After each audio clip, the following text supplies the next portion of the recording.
You are so beautiful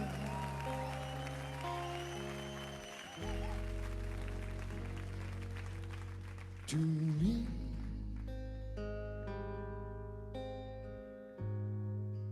You are so beautiful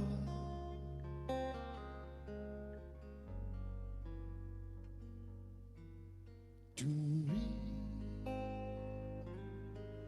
Can't just see you're everything I hope for. You're everything I need. You are so beautiful to me.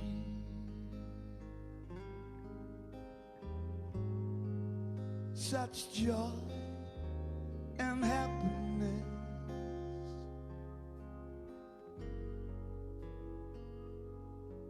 You bring such joy and happiness.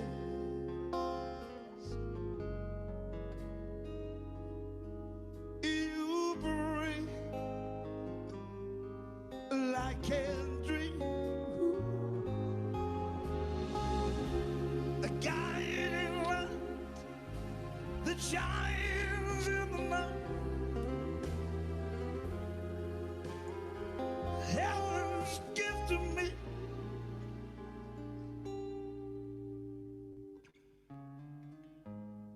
You are so beautiful to me.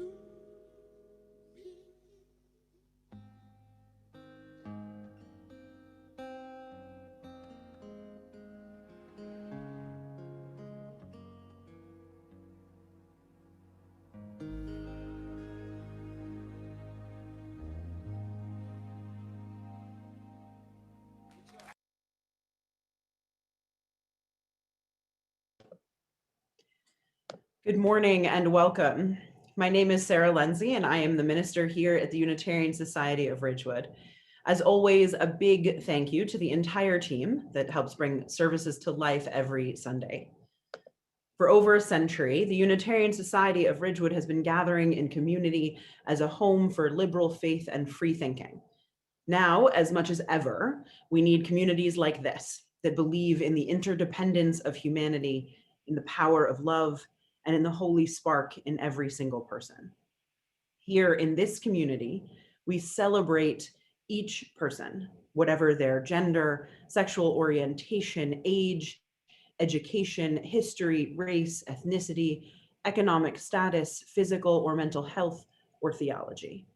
If this is your first time visiting one of our Sunday services, we are so glad that you have found us this morning, and a special first welcome to you. Please consider staying for our virtual coffee hour. It's a great way to connect with smaller groups of folks.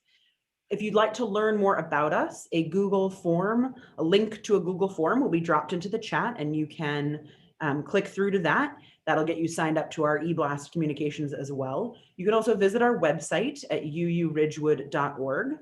If you're new and want information, or if you've been coming a while and are thinking about steps towards membership, please contact Ann Peretti at usr.membership1@gmail.com. That will also be put in the chat. I want to take one moment to offer enormous gratitude to Jeff Kagan and his team for the raffle, which concluded last weekend. It took so much work, but it raised an astonishing amount for the society, and we are all so grateful to Jeff and to everything his team did. You can do a round of applause, whichever way feels comfortable. Thank you, Jeff. This month on Read Porch, we are collecting again. Every month we will do this. This time we're collecting food bags. There are 3 options of the sort of food bag that you can put together and leave on the porch.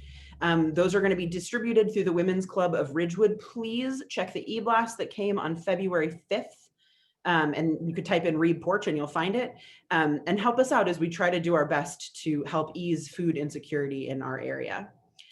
Finally, a quick reminder that we are having a conversation this coming Tuesday at 7:30 about today's topic and how we address it with children. This conversation is open to folks who are caretakers of or primary influences in the lives of youth and children, okay? We're so glad you're with us this morning. Welcome.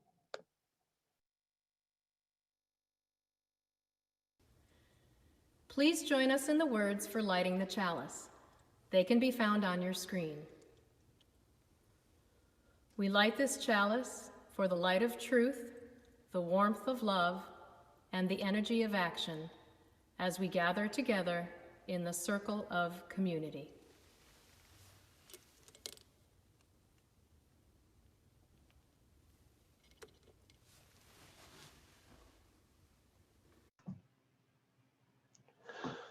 Take a deep breath. Settle your body into your space, however you are able. We each arrive to this moment together with different needs, our bodies, minds, hearts, and souls, unique and individual, but joined by our common desire to be seen and loved in community. Take a deep breath and listen as the tone calls us into this moment together.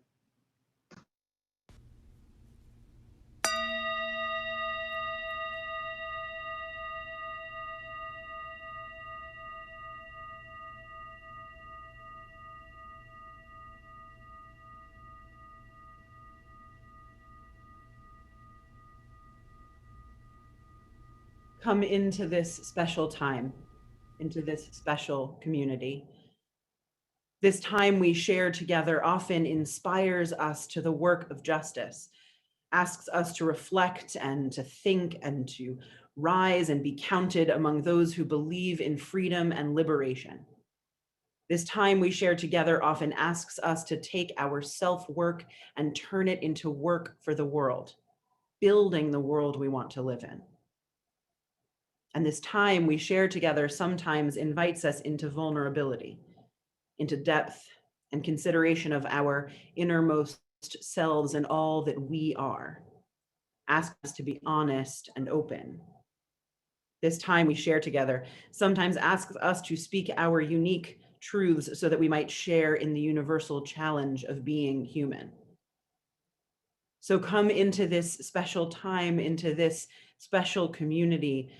Come with the knowledge that your vulnerability will be honored, your truth heard, your innermost self loved, and your work for justice supported.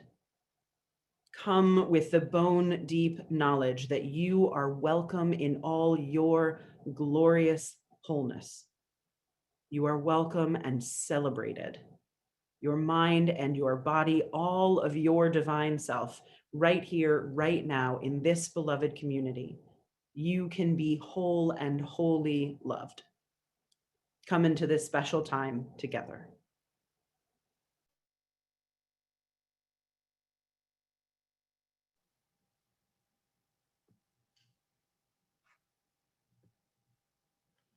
Good morning. This February month, we are exploring the challenge of love through the lens of the body, sex, loss, and country. And so today we begin our journey with the body and a quote from the Irish author James Joyce from his work Dubliners.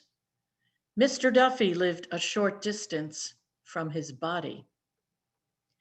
My dad was a great storyteller and could make even the most mundane things funny. Dad loved to tell the story of how he drove with my two younger siblings from New York to Milwaukee without realizing he was sitting on a 12-inch screwdriver. Although I chuckled at the time, I later thought, how disconnected from your body do you have to be not to feel a 12-inch screwdriver? And many years later, I would come to recognize this disembodiment as a pattern in my own life. Neuroscientists have charted how we take in information through 3 processing channels: the visual, our eyes; audio, our ears; and the kinesthetic, the work of the body. Over time, through the twists and turns of my life, I had stopped listening to my body, this kinesthetic channel for processing. What did that look like? Not stopping when I was tired, not warming myself when I was cold, not eating when I was hungry, or not stopping eating when I was full. And so my ability to take in information from my body had diminished over time. This past September, I signed up for a training, Unwinding Anxiety, taught by neuroscientist and psychiatrist Dr. Judd Brewer. Anxiety has aptly been described as unfocused fears. And over the years, I had experienced periods of heightened anxiety. This training was described as reducing anxiety through a mindfulness approach. I thought, great, there'll be a lot of deep breathing. What I didn't realize is that this mindfulness modality helped uncover habit loops that hardwired my brain for anxiety. And the goal of the program was to rewire the brain with new habit loops that literally created new neural pathways. And how, you may ask, was this to be done? Through the body.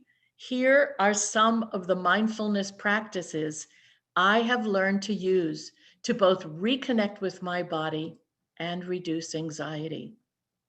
When I am feeling stressed, anxious, in an emotional reaction, or having obsessive thoughts, I identify where I feel stress or anxiety in my body and bring my breath to that area. I practice body scanning, bringing a slow and deliberate awareness to each part of the body, replacing judgment with a gentle curiosity.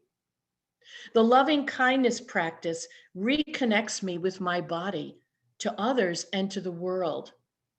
And it serves to anchor me in the present moment. One such prayer might be, may I be happy. May I be healthy. May I be free from inner and outer harm. May I care for myself joyfully. And this loving kindness can be extended to you and to the world as we substitute I for you and we. As I have deepened these practices and hopefully am in the process of rewiring my brain and reconnecting with my body, I have had a few ahas. My body responds deeply and beautifully when I am present to physical sensations. Painful sensations or feelings of contraction dissipate when I bring my breath to them. Many of my distressing feelings were not true emotions, but thoughts that took me out of the present moment by either ruminating about the past or worrying about the future. The key to regulating my anxiety turns out to be the very thing I left by the side of the road years ago, my body. I am now more aware of my body's needs, of fatigue, of being cold, of hunger, and of satiety. My body can begin once again to function as one of the 3 ways one processes and takes in information. This coming Tuesday is the beginning of a series for parents, grandparents, and caretakers. How to talk to your children about body image, sex, loss, and country. And we hope you can join the discussion, sharing challenges and wisdom with each other. Reverend Sarah will be facilitating the discussion and will be joined by one of our OWL facilitators, Ira Mendelsberg, for the first 2 sessions on body image and sex, and we hope to see you there.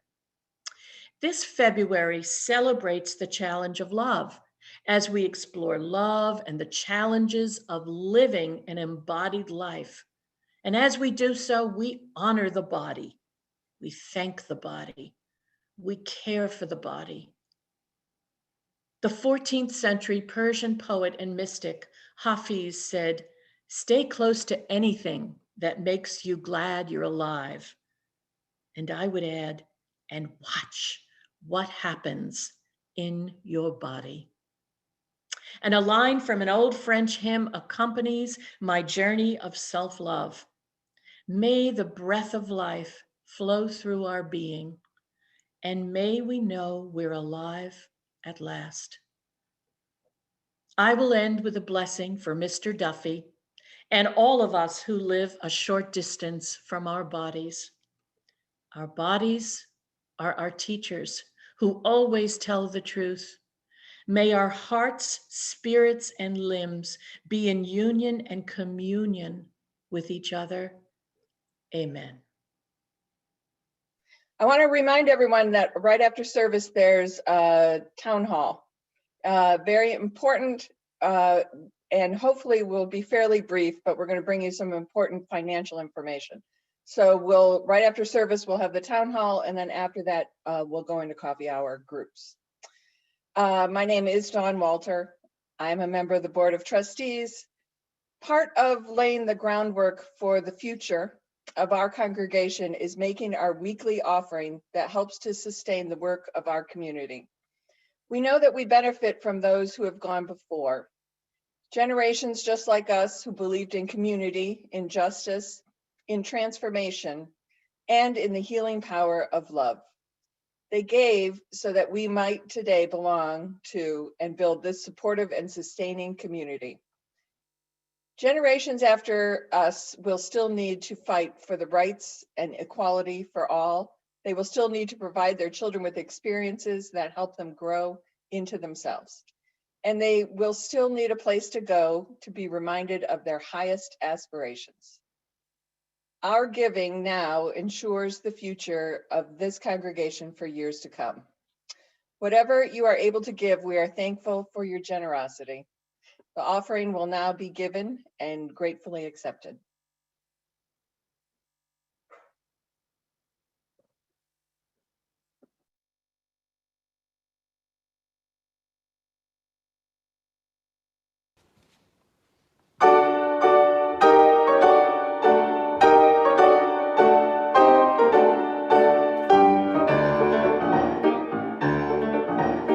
Love is where you find it. Don't be blind, it's all around you.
This morning, we have two video readings.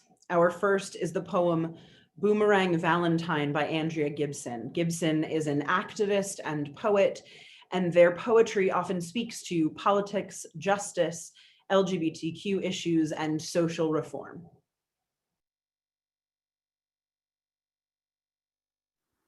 I'm sitting on my friend's couch several months into being intentionally single and celibate for the first time since I was 20 years old. 20 years old when I believed sex had to involve a dude and the word screw.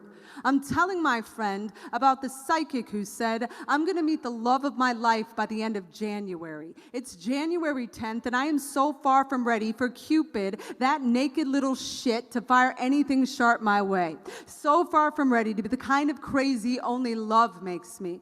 My friend musters every bit of new age jargon she can fit onto her tongue and says, what if you are the love of your life? I think, oh my God, I hope that's not true. Because I am absolutely not my type. But let's say for a moment I am. Let's say I am my dream girlish, boyish girl, and I'm standing on my front step, ringing my own doorbell, waiting for me to answer so I can hand myself a mason jar full of water lilies I have rescued from a millionaire's Monet. Let's say I am so charmed by the radiance of my own anarchy. I invite myself in for tea, and when I'm not looking, I sneak the steam from the kettle into my pocket so the next time I am missing the coast of Maine, I can gift myself the fog. Let's say I'm not just running my mouth around an old cliche that says we gotta love ourselves. We don't. I know I can keep getting down on myself till I'm tucked in my grave, looking up at my name, carved in stone, wondering why I never knew I've been cast to the lead in my own life. When it comes to love, the only thing I'm certain of is you are the best thing that has ever happened to you. Whoever you are, you're a quitter, great, there's plenty worth quitting. A sore loser, who isn't? You got no discipline? Maybe discipline is for bodybuilders and closeted gay monks. Picture a magician, so attached to being perfect, he cuts off his own legs just to pull off the trick. Picture the 738 selfies I deleted before I took one I was willing to show to the world. Picture me wishing I could have all of those back, my so-called flaws in stacks like baseball cards I know will be worth something someday, like tenderness, like compassion, like my capacity to think myself a catch just because I've never seen a chandelier I didn't want to swing from because I'd maybe go to space just to know if railroad tracks look like zippers from the moon. On days I have a hard time keeping warm in my own weather, I imagine what the first flower said to the first human trying to name half its petals love me nots. No, that is not how anything grows. Of all the violence I've known in my life, I've not known violence like the way I've spoken to myself, and I've seen almost everyone around me hold that same belt to their own backs in ambush of every way we have decided we are not enough, then looking for someone outside of ourselves to come clean that treason up. If I were to ask myself out of that cycle, I might say, listen, I am still going through my growth spurt. I am still yet to get my worst tattoo. I am still clearing the smoke from burning the toast I wrote for my own wedding day. I am still trying to get rid of my mirror face, look myself dead in the eye. I know Facebook is a lousy mortician, desperately trying to make us all look more alive. I know there are things I haven't survived. I know there are people who have had to work to survive me. I don't ever want to take that lightly, but I want the heavy to anchor me brave, to anchor me loving, to anchor me in something that will absolutely hold me to my word. When I tell Cupid I intend to keep walking out to the tip of his arrow, to bend it back towards myself, to aim for my goodness, to the muscle in my chest tears from the stretch of becoming what I came here to be, a lover of whatever got covered up by the airbrush, the truth of me, that beauty of a beast, chewing through the leash till I get a mason jar full of water lilies and I got a kettle full of sea. And my whole life, y'all, my whole life is just a boomerang Valentine coming right back at me.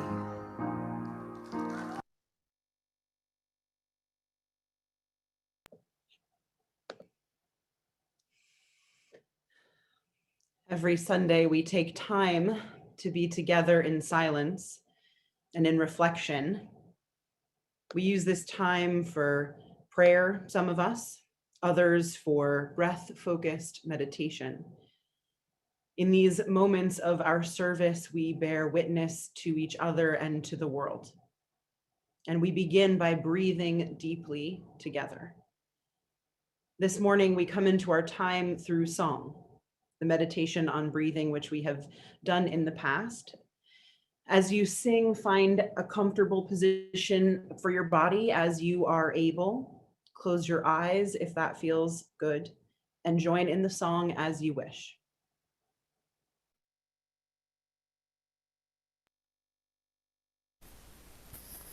Breathe in, breathe out, breathe in, breathe out. When I breathe in, I breathe out. When I breathe out, I breathe out. When I breathe in, I breathe out. When I breathe out, I breathe out.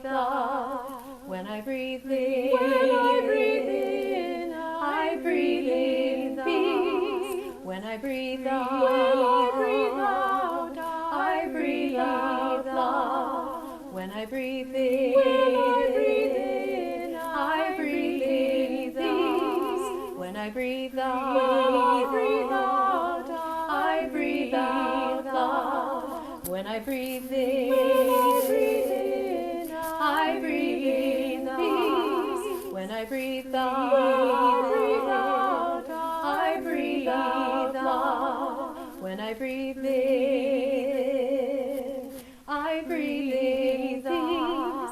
When I breathe out, I breathe out love.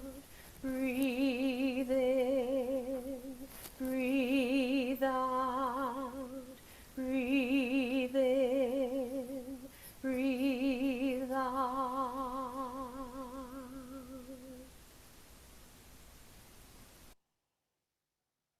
Take a deep breath and slowly let it out.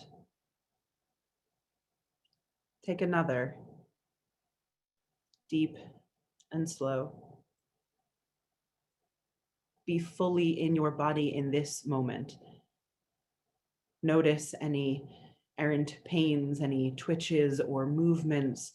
Tend to them if you need to, but don't dwell on them if you can avoid it. But focus on your breath as it moves in and out of your body. With each breath you exhale, release what is keeping you tense, what is keeping your body and mind and heart from relaxing. With each exhale, breathe out what is hard in this moment.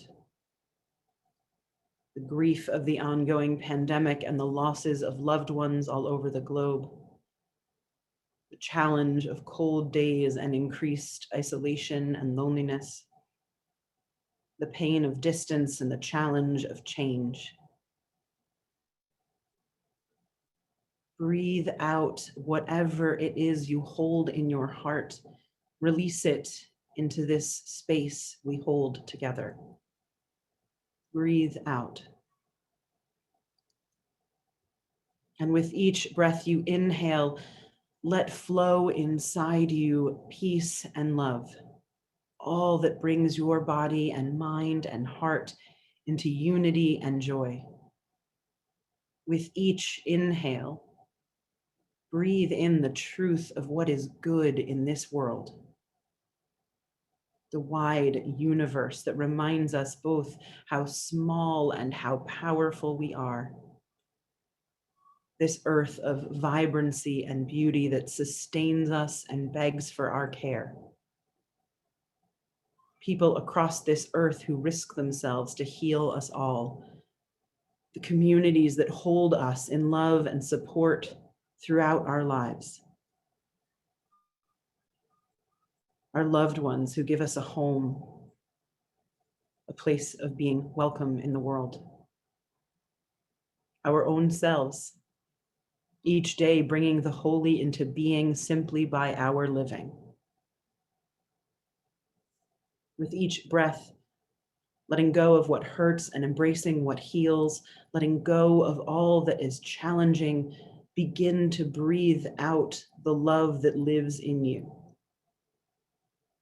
Aware of the pain and suffering, but even more so of the beauty and possibility. Breathe in peace and breathe out love. Breathe in peace and breathe out love. Contained within our mortal bodies, there is such a capacity to love. May we find ways to give it to ourselves and to others each and every day. So may it be.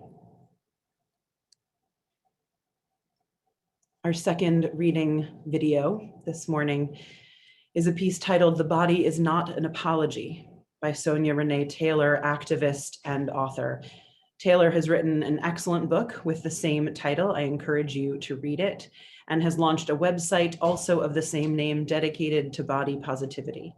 Her work has been inspiring and grounding for so many.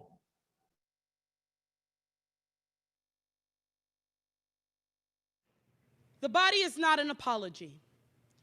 Let it not be forget-me-not fixed to mattress when night threatens to leave the room empty as the belly of a crow. The body is not an apology. Do not present it as a disassembled rifle when they have yet to prove themselves more than common intruder. The body is not an apology. Let it not be common as oil, ash, or toilet. Let it not be small as gravel, stain, or teeth. Let it not be mountain when it is sand. Let it not be ocean when it is grass. Let it not be shaken, flattened, or raised in contrition. The body is not an apology. Do not present the body as communion, confession. Do not ask for to be pardoned as criminal. The body is not a crime, is not a spill to be contained, is not a lost set of keys, a wrong number dialed. It is not the orange burst of blood to shame white dresses. The body is not an apology. It is not the unintended granule of bone beneath will. The body is not kill, is not unkempt car, is not a forgotten appointment. Do not speak it vulgar. The body is not soiled, is not filth to be forgiven. The body is not an apology. It is not a father's backhand.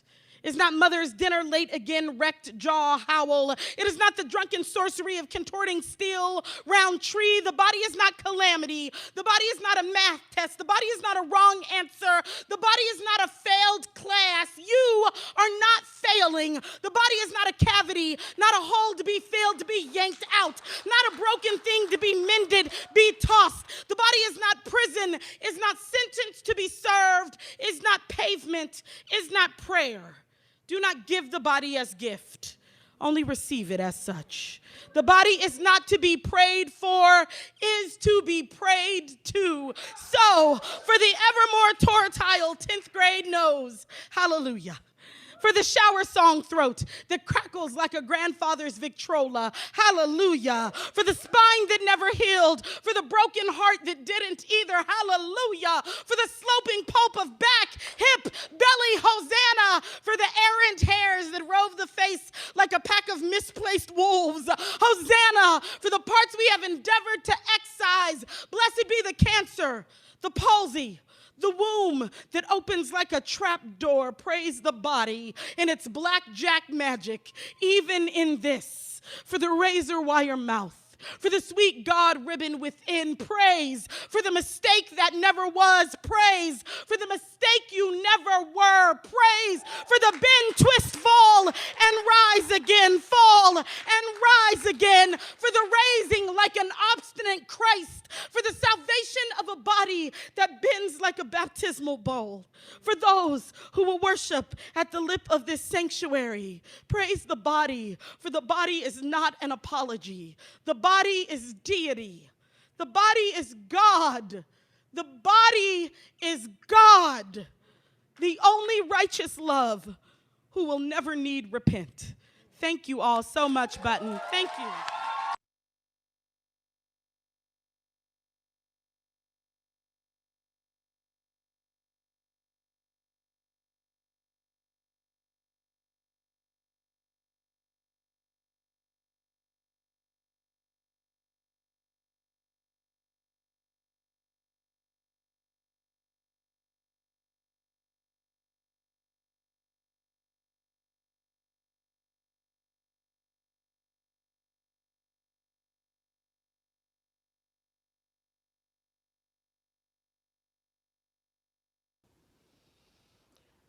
Elogio de mi cuerpo, in praise of my body.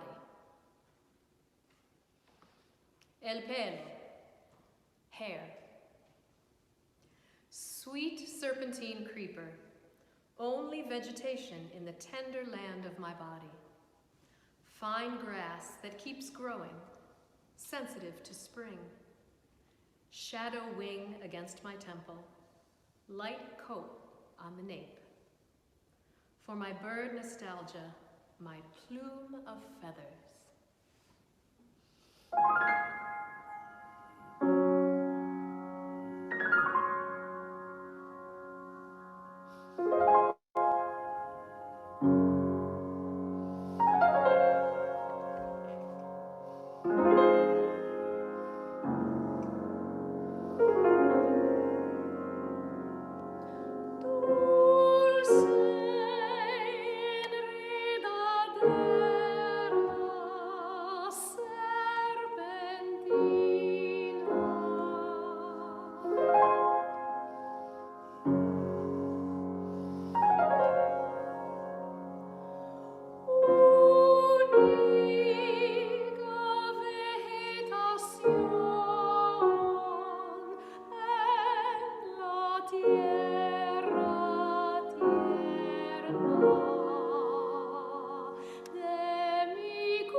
La piel.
Los ojos, eyes.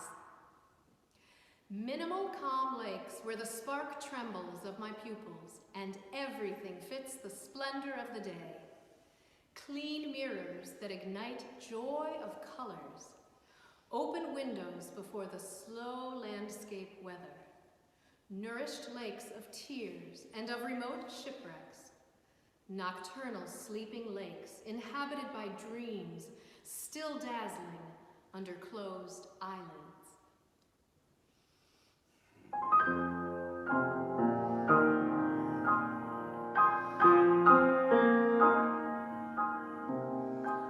Minimos lagos tranquilos, donde tiembla la chispa de mis pupilas, y cabe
Recently, I have begun claiming for myself the word fat. Not recently because I have something that has changed. I have always been this way. From the time I hit puberty quite young, I steadily gained weight, my body shape changed, and in spite of my athleticism and vegetarianism as a high schooler, I was never not fat. Even when I lost weight after being diagnosed with a condition called polycystic ovarian syndrome, I was still, by New York City in the 1990s standards, fat. I remember as a child and youth, trips with my mother to shop at Bloomingdale's, Macy's. I had to shop in the women's section, as it was called then, which at the time meant going down into the windowless basement, as if large women were a shameful secret to be hidden from the rest of the world. To this day, I hate department stores. I find them stifling, overwhelming, and even in non-pandemic times, I avoid them at all costs. There are so many stories I could tell you about living in a fat body in this world, about what happens when someone with a fat body loses weight, and how at every size, society, media, medical professionals, and even our closest loved ones, consciously and unconsciously, conspire to remind us that our fat bodies are less than welcome. Those sizes are only sold online. We don't have them here. If you just lose weight, this medical concern will go away. You look so beautiful now that you've lost weight. When you have a boyfriend, you'll want to be thin for him. The reality is, of course, that it is not only fat bodies that are judged in this world. I am able to speak from the perspective of a woman with such a body, but it is also our height, our prettiness or handsomeness, our muscles or lack thereof, our gender expression, the color of our hair or the size of our hands, whether our bodies are formed in stereotypical ways or whether we have noticeable differences in our limbs or sexual organs or abilities. And you probably won't be surprised to hear me say that I absolutely believe that the narrow vision of what is physically acceptable, including our collective obsession with thinness, is all a part of that messy and awful patriarchal white supremacist bullshit that we all live with every day. Narrow definitions of beauty have roots in racism and misogyny, and they are demeaningly reductionist. These narrow visions of acceptable bodies deny our wholeness as people, asking us to separate our bodies from our minds and hearts. I imagine that each and every one of you has known the feeling of being told implicitly or explicitly that you are not beautiful enough, not perfect enough, not right enough. I'm not sure how one could escape it in this world. It is shocking how much money we as a culture spend on diets, gyms, hair dye, all the myriad ways that we attempt to push ourselves into the mold of what we have been socialized to think will get us the right partner or the job or whatever. And the sad truth is that because we've all been socialized in these ways, some things actually do impede our getting the job or the partner or the whatever. I learned recently that there are UU congregations that have made clear in their search materials that they wouldn't hire a minister they perceive to be obese. Even we in our progressive and liberal faith have fat phobia, anti-fat bias. We've been taught for decades that when someone is fat, it's because they're lazy, slovenly, unmotivated, less intelligent, lacking in willpower and moral fiber, lacking in commitment. Our negative associations with fatness are manifold. So much so that I hesitated to share with you about my metabolic and endocrine condition, lest you think I was trying to assure you that I wasn't one of those lazy fat people, just someone with a chronic condition. And to be brutally honest, I agonized over this service and how much to share, because I have watched as thin colleagues have spoken about fat phobia and been reassured afterwards that they're perfectly sized and beautiful. And I've watched as fat colleagues have preached about it and have been met with diet and exercise advice, as folks have completely missed the point. Preaching this is vulnerable in its self-disclosure and risky because of just how insidious our negative associations with fatness are. Unless you can prove your worth in some other way, claiming space physically, mentally, emotionally with a fat body is not generally considered acceptable in our thin-centric society. And I have no doubt that the shyness of my youth and young adulthood and many of the interpersonal skills that I developed were a direct result of my awareness that I had to make myself acceptable in other ways. Fat was, when I was young, a dirty word. Certainly nothing a person would claim for themselves if given a choice. So this brings me back to my journey with this term. It is factual that I am fat. I decided some time ago, and I think it was after my children were born, that if I was going to take the power, the sting, the violence out of that word for them, I needed to take it out for myself. Because fat is not a negative word, or at least it doesn't have to be. I knew that my children didn't have to grow up thinking that fat is shameful. And it was through listening and watching as other colleagues and friends claimed a space, claimed a right to embodied being, that I really began to believe it was possible to live in a fat body without constant shame about it. Because I grew up with all those associations, and it is challenging to grow up confident when you are acutely aware of all the ways your body, the only one you'll ever have, deviates from the norm. I knew I was smart and capable and nice and easy to get along with. I always knew my insides were awesome, but I would never have said that about my body. Not in my youth, even through college. This body, awesome? Nah. More a thing to be endured and put up with.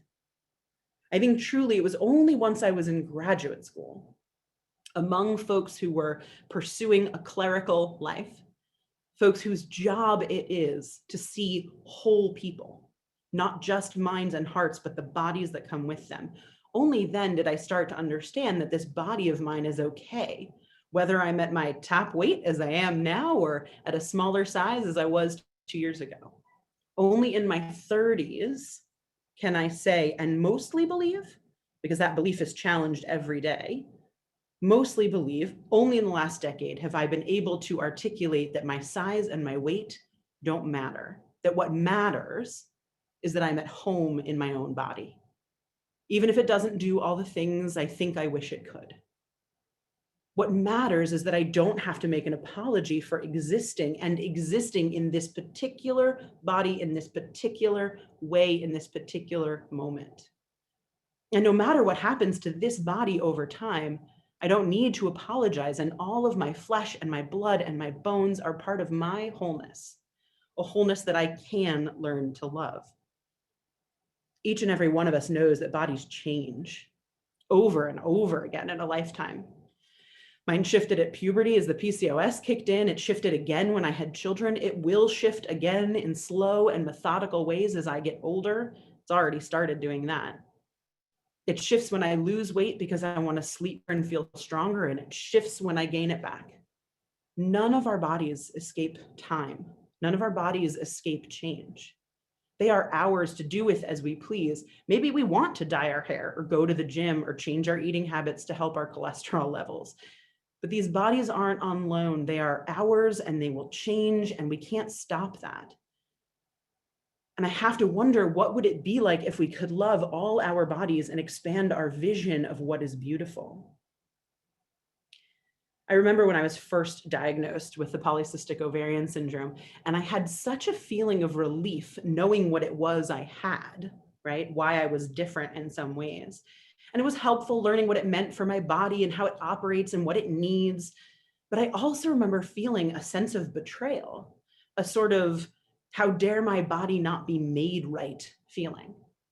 It's a difficult thing to live in a body, the one body we will ever have, and feel that it's betrayed you. And I suspect I'm not the only one to know this feeling. And also, no one should have to endure that feeling. I am not a Christian. You all know that, not in the Jesus saved humanity kind of way anyway. I think of myself more as a heretical friend of Jesus, so to speak. For me, the lesson in the story of Jesus is about human holiness. The incarnation was about the divine becoming enfleshed, taking on a body with all its aches and pains and trials and failings. There's a deep theology of embodiment in Christianity. Humans as made in the image of God, incarnation of the divine in human form, bodily resurrection. And if, like me, you take from the Jesus stories the idea that Jesus was not the only one, that indeed we are all incarnations of the holy, by definition divine, then these bodies of ours are holy too, whatever they look like and however they are made. And then my fatness and PCOS are not a betrayal. My body is not something separate from my heart and soul, something that isn't in concert with them. Instead, my body and whatever chronic condition I have are simply a part of the holiness that is me, not to be denied or shamed or hidden in a windowless basement, but integrated into my wholeness. Your body is not an apology, and your body is not a betrayal. Your body is your body. Divine, holy, creative, and full of life. I heard on the radio actually just this week that the singer-songwriter and amazing flutist Lizzo, who you maybe have heard of, talks to her belly. Lizzo is famous for being unapologetically herself and loving her big, beautiful body. And the radio station actually played a clip of her just loving on her belly, telling her belly in the mirror that she loves it and is so grateful for the ways it sustains her life. And I remember sitting in my car listening to this and feeling a little uncomfortable because all that fat phobia and insecurity still lives in me a lot of the time. And I remember feeling in awe of the powerful way that Lizzo is herself. Our first video asked us to consider what it would be like to be our own Valentine, to love ourselves. This call to love ourselves can feel trite or like an impossible task. But I suppose it's like anything else, it takes some practice. It takes looking in the mirror and seeing not a fleshy vessel that our minds and hearts and souls embody for a time, but rather an integrated image of the holy that exists in absolute union with our minds and hearts and souls, and that together make something beautiful, not pretty or handsome, but beautiful. My colleague, Jessica Clay, lifted up that difference for me in meaningful ways. Pretty is something aesthetic, surface, something that's defined by society, it changes over time, it inevitably passes for all of us. Beauty is something entirely other. When I tell you on Sunday mornings that you are loved and you are holy and you are beautiful, I'm not telling you you're pretty. I'm telling that you, all of you, including your body, I'm telling you that you are stardust, are God, are magic and wonder and potential and everything good. Beautiful doesn't fade. Beautiful is inherent to your being. Every age, every size. Beautiful is your birthright. You are beautiful. I am beautiful. That's the truth of our theology centered on love and unity. That's the truth that it teaches us. We are beautiful. And sometimes we all need to practice remembering, practice self-love by bringing ourselves a vase of water lilies, practice love for our embodied selves by standing in front of the mirror and praising our beautiful bellies. This morning, we're going to practice together. I'm going to invite you into a blessing written by my colleague, the Reverend Lisa Bovey-Kemper. You can mimic my motions if you want, using your own holy hands, which are filled with love and the power of being. Use your holy hands to bless your beautiful wholeness. Start. May you be blessed with wisdom, knowledge, and understanding. May your intellect take you far on your journey. You've been blessed with reason and free will. It is your call every day to use these gifts. May you be blessed with voice. May you learn the complex nature of truth-telling. The ability to speak truth in love is something that requires honesty, empathy, and care. You are challenged every day to seek the joy that comes with sharing your truth compassionately, as well as listening to others. In your heart. May your heart be full and blessed with love. May you know the agony of heartbreak as it is intertwined with the elation of true love. Your heart is a strong and resilient organ, one that will be with you until the end of your time on earth. May you heed the wisdom of your heart and always trust the truth it tells. Your belly. You are blessed with the gift of sexuality. May you always remember that you are a beloved child of God. Your body is sacred and belongs to you alone. May you live into the full expression of your identity as a human being, embracing your true sexual and gender identity. The gift of sexuality brings with it many rewards as well as great responsibility. May you always retain power over your own being, striving toward mutually fulfilling and just relationship.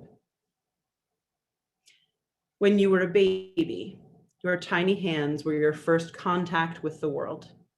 Before you could see more than a few feet in front of you, you grasped the finger of your loved ones. You catch yourself with your hands when you fall, and you express love and comfort to others with them too. May your hands be gentle and strong. May you use them to carry light into the darkness and rest to the weary. May your hands always find the place of greatest need, beginning with your own. And may the creator of all things hold you in the palm of her hand wherever you go. Give yourself a hug. May you be blessed on your journey. May you remember that growth happens on the journey and that you are never alone. May you always remember that you are a whole person, that each of these parts work together. We offer our blessings upon you, body, mind, and spirit. May you be guided by compassion and truth, justice and love. May you find rest on the journey, always remembering where you came from, being mindful that your ancestors gather behind you, whether we are present on earth or have gone back to the soul of the world. May you be blessed in all things and carry blessings with you wherever you go. Friends, may we each come to know our whole selves as precious, beloved, and beautiful, safe in the knowledge that when we forget our own holiness, we can remind each other. So may it be.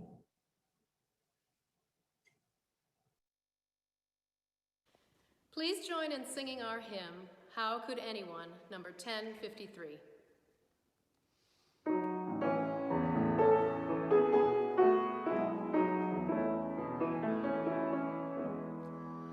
How could anyone ever tell you you were anything less than beautiful? How could anyone ever tell you you were less than whole? How could anyone fail to notice that your loving is a miracle? How deeply you're connected to my soul. How could anyone ever tell you you were anything less than beautiful? How could anyone ever tell you you were less than whole? How could anyone fail to notice that your loving is a miracle? How deeply you're connected to my soul.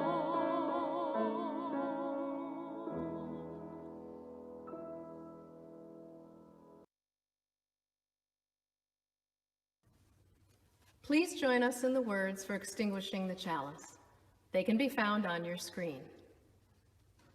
We extinguish the flame, but may the light of truth, the warmth of love, and the energy of action burn bright in our hearts until we are together again.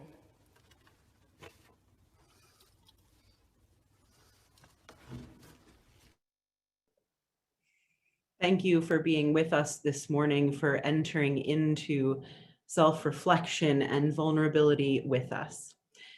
We invite you to stay for the town hall. There will be important information shared.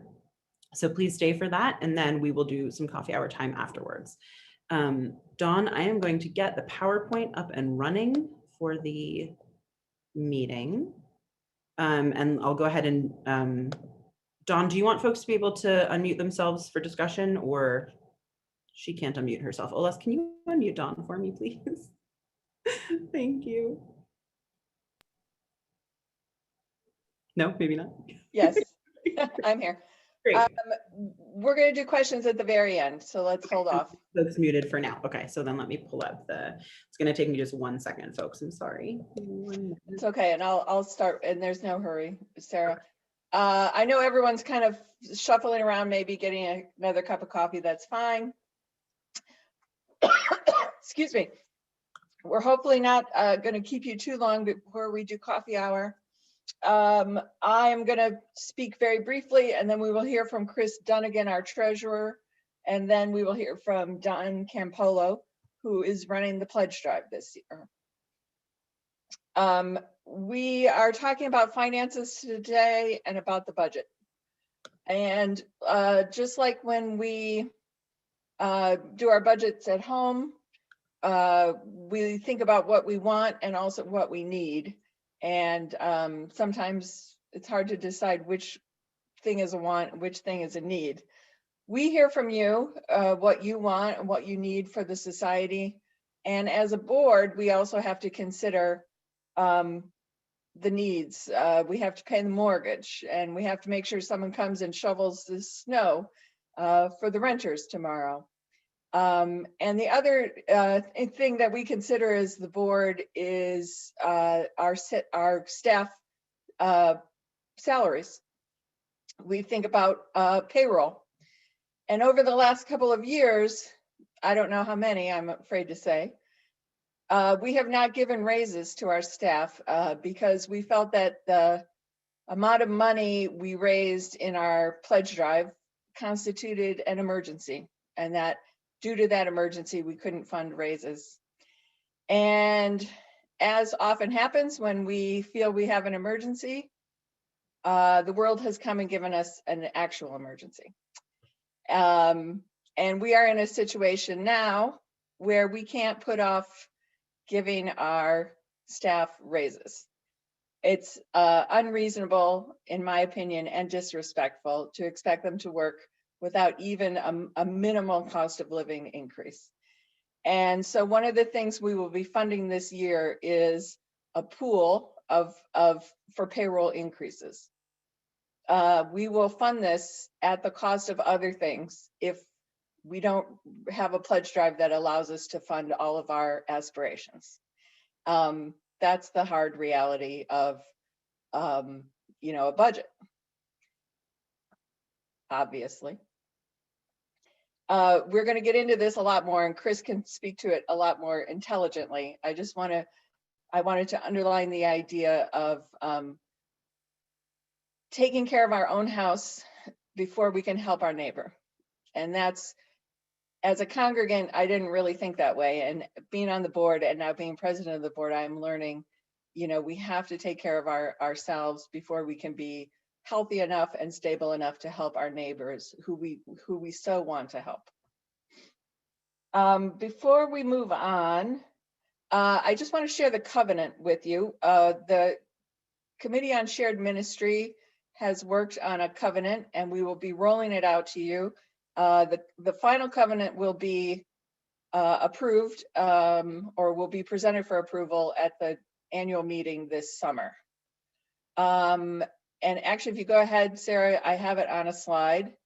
I really like the covenant, but when I went to put it on a slide, it didn't fit very well on a slide. You can go one more, I think, Sarah. There it is. In the time of COVID, right, during the pandemic, things need to fit on slides. And you can see that in order to get this on one slide, I had to make it really small. So I have a different text of it that I will read to you. I'm going to read it, and then we will get Chris Dunnigan up here, and we will move along. That is not the right document, sorry. The Covenant of the Unitarian Society of Ridgewood. Led by our shared Unitarian Universalist values, committed to the search for truth, meaning, and justice, and determined to create a community of trust, warmth, and joy, together with love, we covenant. To support this congregation with our presence, gifts, and service, and to care for each other and the long-term well-being of our community.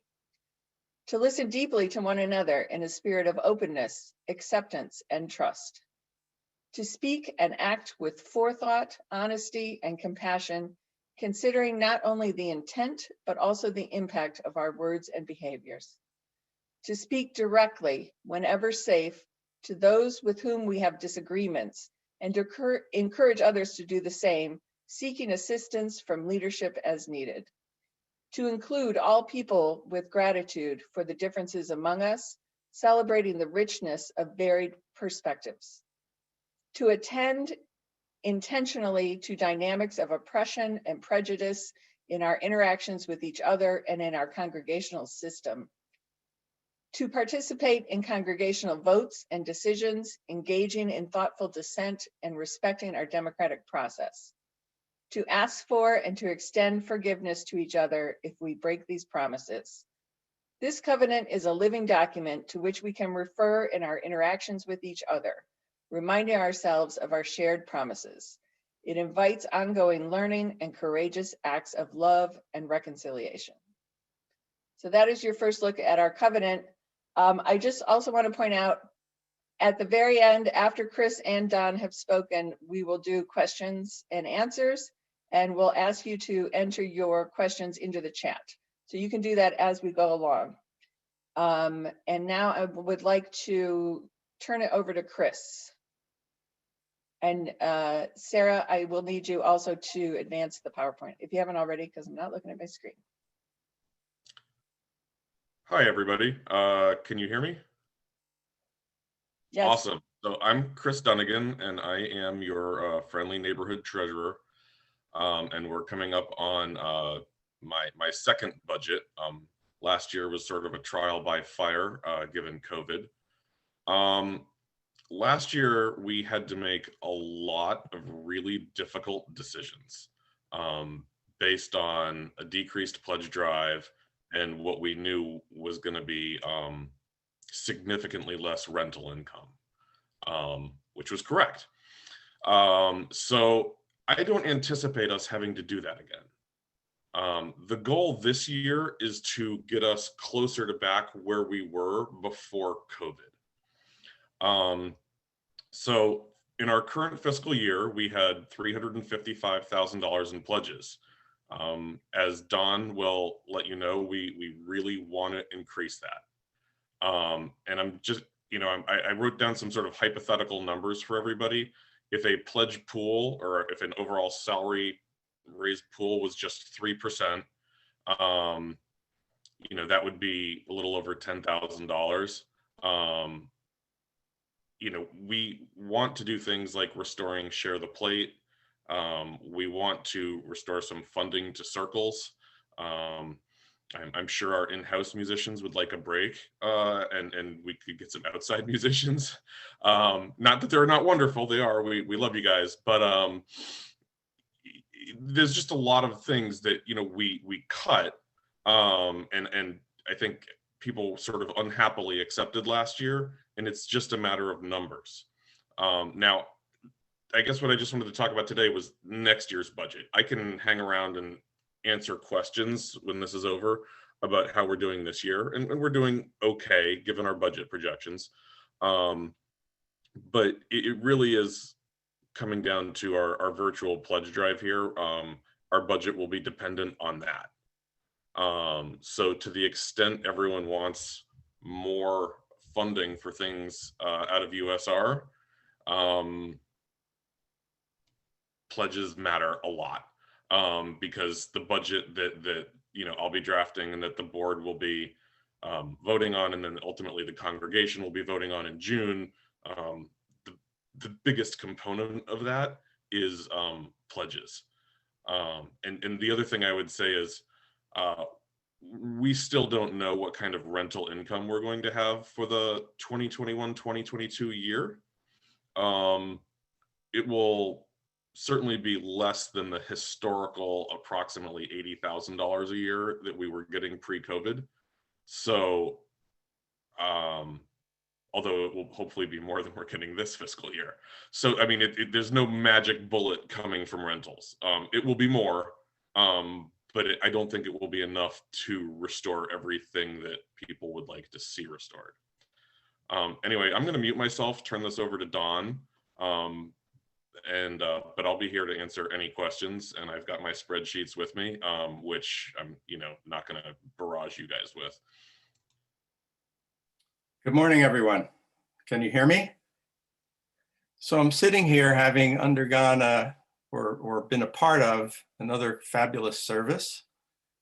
I'm warm and sheltered, looking out the window at the snow peacefully falling, and I'm thinking, what's missing?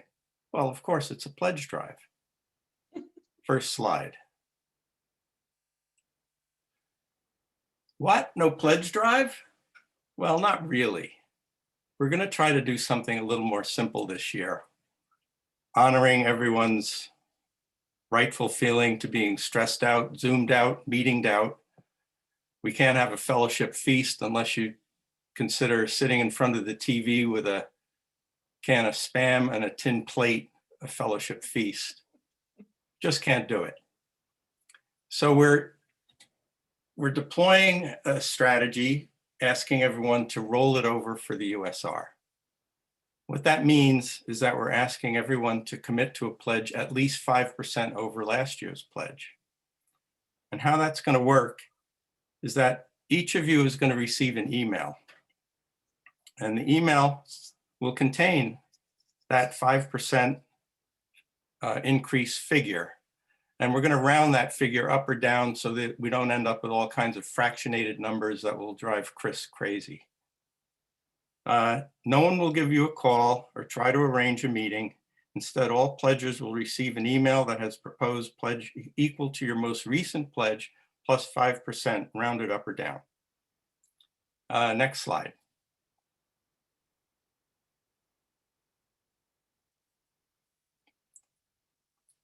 You'll be guided to a link in your email that allows you to accept that 5% increase pledge or deviate up or down as you wish. And we certainly hope you'll deviate up. We're rooting for everyone to go higher. And here's the trick. If you don't respond within a 2-week period, we're going to record that 5% increase pledge. No one's going to pester you with follow-up or try to track you down. You'll receive an acknowledgement of this pledge figure so that if you have input, you think it's too low, for example, you can communicate when you receive that acknowledgement. There's going to be an e-blast this week containing these details, so you don't have to take notes. Newcomers are going to be treated differently, of course, because they don't have a history of pledging. Let me give you a couple of examples. On $3,000 pledge, a 5% increase is about $12 a month. So a 10% increase is $25 a month. It's not a huge amount of money, but it will make a huge difference for USR. On a $1,000 pledge, 5% increase is $4 a month, a pittance. So again, although we're supplying you with the data to make an easy 5% increase pledge, we're going to ask you to consider going higher. As always, gifts of appreciated stock can carry tax advantages for donors, as can required withdrawals from IRAs if you're of a certain age. And again, in our e-blast, we're going to promulgate the details of those tax strategies. Next slide. So really, we're asking you to think of the 5% increase as sort of a minimal increase and try to work to get a higher figure so that we can do all the things that Chris has suggested in the budget presentation. I think you'll all agree that USR has risen to the challenges of the past year and more. We continue to enjoy weekly service. It gives something for us to look forward to each Sunday. We've continued with the programming. We've given to the world outside with our porch contributions. And as Dawn said, our staff has made all this happen while enduring several years of stagnant compensation. Stagnant compensation, it's demoralizing. So please consider your pledge increase and make it meaningful. This is how we will begin to transform self and world. Thank you. So if anyone has any questions, the easiest thing I think is for you to enter them in the chat. Or does anyone think if I think that's easy. Do we need to share the PowerPoint anymore? No. Or can we exit? Get rid of it. Okay. So thank you. actually what we can do, I can, sorry, give me 1 second. I can look out for folks. What you can do is there's a thing along your mute bar area where it says reactions. And so you can literally, there's a reaction to raise your hand, like that sort of, that's a clapping one. Where's the raise your hand one? Well, do any reaction and I'll know you have a question and I will unmute you and then you can ask it. And probably you could just Or you flap can your type arms in the air you can also wildly. flip your arms, or you can type in the chat, I have a question. Susan wants to know, can we report on the current budget? Are we meeting our obligations with the current budget? Yeah, Chris, I unmuted you. Hi, thanks. Yes, we are meeting our obligations with the current budget. We have money in the bank account. We have our reserves, which have done very well last year. So we are not like on the precipice of going broke. Is there something more specific I can answer? Susan, I unmuted you. You can go ahead if you want. Do we have any surplus? I mean, is there anything carrying over to next year or? So, you know, ask me at the end of the year, because obviously we haven't collected on all of our pledges. So we have monies collected plus anticipated monies collected, or that we will collect. And then, I mean, I think we're gonna hit it, our budget that we made. If we get additional PPP funding, that will make a difference. But you know, we don't know the answer to that yet. You know, I haven't actually been able to even apply for that yet. Although I've been talking to the bank about getting round 2. But I mean, we're okay in the short term. And you know, we do have reserves that have been built up by the society over the decades. So, but the goal is, I think, as we talked about last year, like we just don't want to blow through, you know, decades worth of reserves unless we need to. Although they don't exist just to exist, right? Like we're not Scrooge McDuck who just wants a pile of money increasing forever. We also have a responsibility sort of to the past to not just, you know, say to heck with it, let's blow it. Does that make sense? Yes, thank you. There's a Okay. question in the chat that relates, which is, are we forecasting a deficit for this year? Not currently. You know, again, we made a lot of hard decisions last year. It was very difficult. If we are, it won't be a big, I'm sorry. Our budget did project a deficit of approximately $25,000.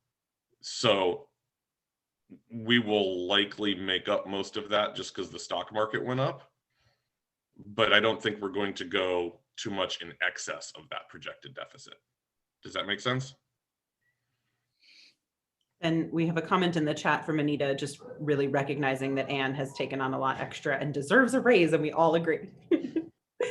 Let me just make sure there's other chat questions. Are the costs for the technology of Zoom high? Would Zoom costs be hard to sort of bear in conjunction with regular services? Let me speak to that. That's a great question. When we go back in person, it's very likely that it will be part of us in person and another portion of people who cannot or do not want to join in person. And we need to have the technology available so that we can do a tandem service. It's so well put. I never would have said that.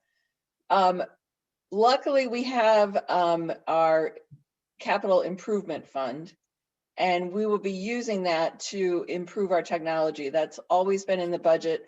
We may have to spend a little bit more now to really have a seamless, this idea of a tandem service where some people are on Zoom and some people are in person.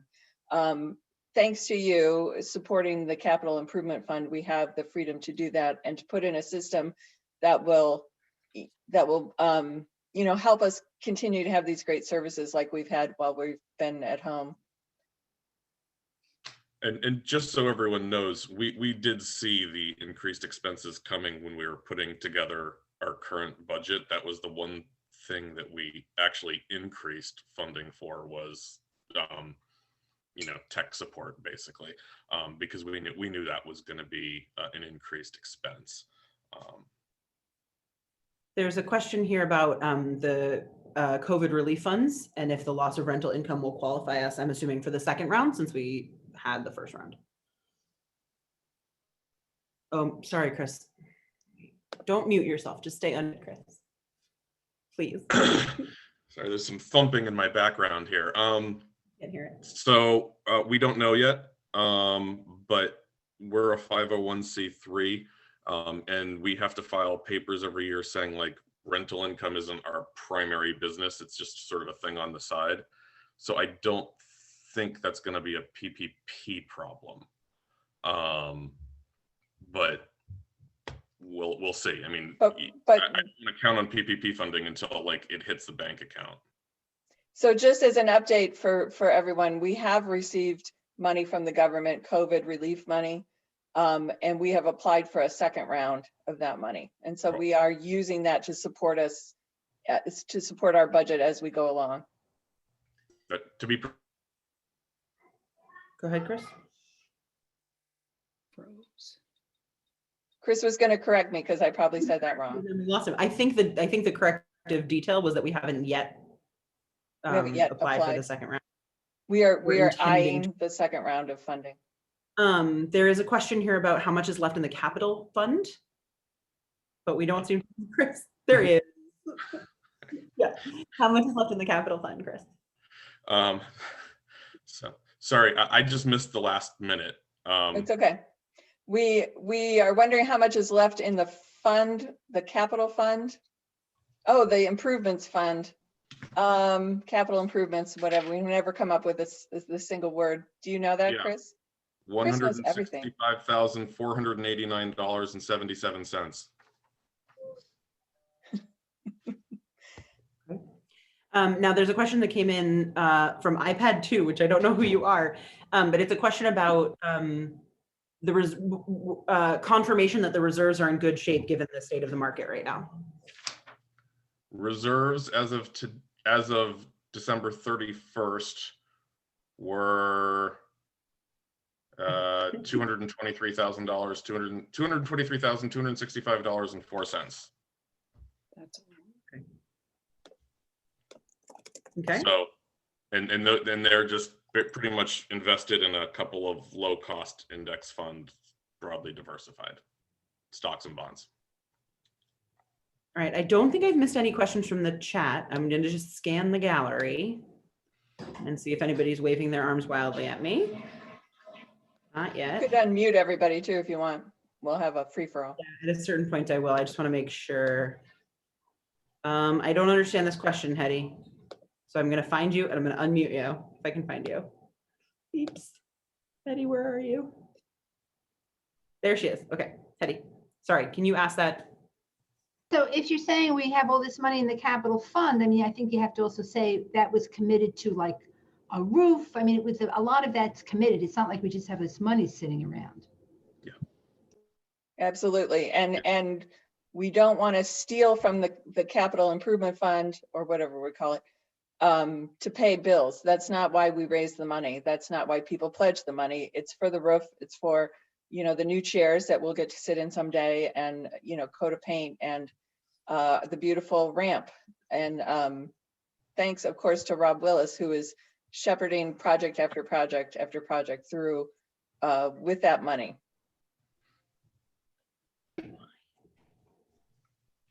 Okay, I gotta check. Thank you, Hetty. I think we just got another question. Okay, sorry. Besides, oh, never mind. Capital improvement has included the roof. Oh, yes, there is another question. Sorry, I was distracted by a child. Capital improvement has included the roof at Reeb and the ramp. What else is that fund going to be used for? Well, like I said, the technology upgrade. I'm sorry, I don't have the document in front of me. The roof on Anderson, the main building needs to be replaced. There is money for the HVAC system. We are working the first several things were obvious and emergency things like the roof on Reeb, and those we've done, and the ramp was completed. We are at a point now where we need to look at the budget again and dive down into more detail and prioritize the projects going forward, and especially projects that we can get done before we're all back in person such as maybe looking at the bathroom situation of the bathrooms and things that we would like to improve appearance-wise in the building. And the new chairs came out of that too. They're so clean.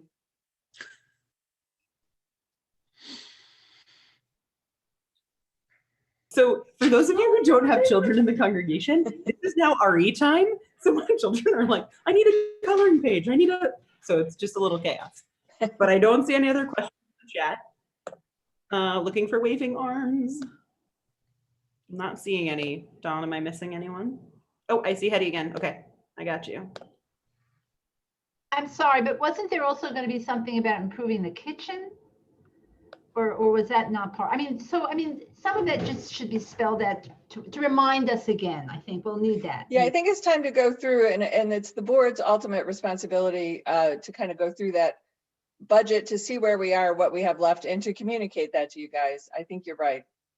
I'm sorry, I see one more question there too, and maybe from Martin. Last time, at least, losing rental income isn't the basis for getting COVID relief funds. COVID relief funds were based on your expenses, paying staff salaries, paying mortgage, paying utilities. So that's what was the basis of the calculation for how we got the $54,000 last time around. Losing the rental funds was not part of that. But I think this is, I think Chris, this time it is that you have to demonstrate like a certain percentage of loss, I think. But we'll figure it out. We'll figure it out, yeah. Chris figures it out, the government stuff. It's very complicated. And the reality is that we cut our, like the budget that we passed last spring showed $100,000 less in income. So we have demonstrable percentage loss in income. So. Right, and the basis of those numbers was $60,000 less in rentals and about $40,000 less in pledges. Right. There's a question here about the paying back of government funds for COVID relief. Excellent question. So they're structured as a forgivable loan. So then there comes a point where you have to file the paperwork to have the loan forgiven, showing that you met the terms of the original calculations, that you didn't, that you actually used the money to pay for utilities and mortgages and employees. And so we will be doing that as well. But it's a zero. We're optimistic that we will not have to pay it back. Yeah, we shouldn't have to pay it back. The one from last year.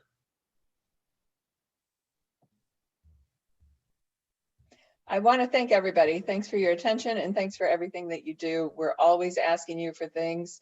A week ago, we were asking you to buy raffle tickets, and now we're moving on to asking you for other things. So thank you for the energy that you always give us.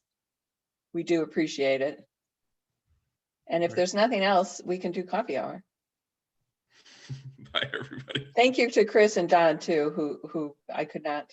Wait, Anne, do you have a question before everybody dissipates? Hang on, you have to unmute though, Anne. Sorry. Can you unmute? What's happening? Oh no. Okay, I'm gonna hit a thing and it should pop up a window that says unmute, hopefully. There, perfect. No, I was just waving goodbye. It was okay. I couldn't tell the difference. Okay, goodbye, Anne. Set up breakout rooms for coffee hour. I just have to figure out. Thank you, everybody. Okay, let's see.